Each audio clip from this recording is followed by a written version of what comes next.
स्वाधीन कर मूला। हमारे आपके जीवन का सबसे बड़ा विघ्न पहुंचाने वाला हमारे आपके अंतर मन का मोह है। आप कहोगे बहन जी हम ही लोगों का या किसी और का, तो हम थोड़ा सा घटनाक्रम की चर्चा कर दें आपसे।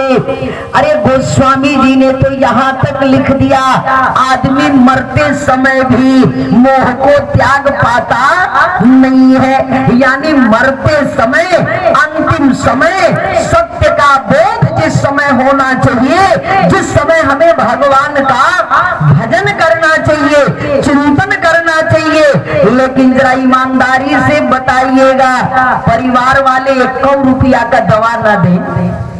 ध्यान से सुनिएगा हमारी बात को। परिवार वाले आपकी सेवा न करें, परिवार वाले आपका आदर न करें, लेकिन अंतिम समय में प्राण निकलने के 2 घंटा पहले आपके पास आ जाएं और केवल आपके चरणों में प्रणाम कर लें, आप सारे भाव भूल जाते हो और आपके मन में उनके प्रति वो ममता जाग जाती है। और यही ममता, यही मोह आपको सबसे बड़ा विघ्न उपस्थित कर देती है। क्योंकि जीवन में, संसार में सबसे कठिन है हमारे आपके जीवन का मोह, और यह मोह भगवान से मिलने देता नहीं है, क्योंकि ये मोह छूटता नहीं है हमारे आपके जीवन से। गोस्वामी जी से पूछा गया, मोह को मारने का कोई मंत्र है? यहाँ सभी लोग विद्वान लोग बैठे हैं, जरा ध्यान से सुनेंगे। मोह को मारने का कोई मंत्र है? मोह को मारने का कोई शस्त्र है? मोह को मारने का कोई हथियार है? तो मैं आप लोगों से निवेदन कर दूं कि जीवन में आप मोह को मार नहीं सकते, आप मोह को समाप्त नहीं कर सकते।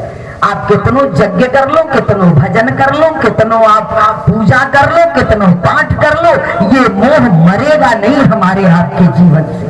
उन्होंने कहा तो मोह मरेगा नहीं तो हमारा मन भजन में लगेगा कैसे? तो गोस्वामी जी ने एक दोहा दिया मानस में। उन्होंने कहा मोह को मारा नहीं जा सकता, लेकिन मोह को भगाया जा सकता है। मोह को मारा नहीं जा सकता, मोह को भगाया जा सकता है। पूछा गया तो महाराज मोह को कैसे भगाया जाए? मोह को भगाने का कोई उपाय? तो गोस्वामी जी मानस में लिखते हैं, तीनों सत्संगन हरि कथा और तेहि बिन मोहन भाग।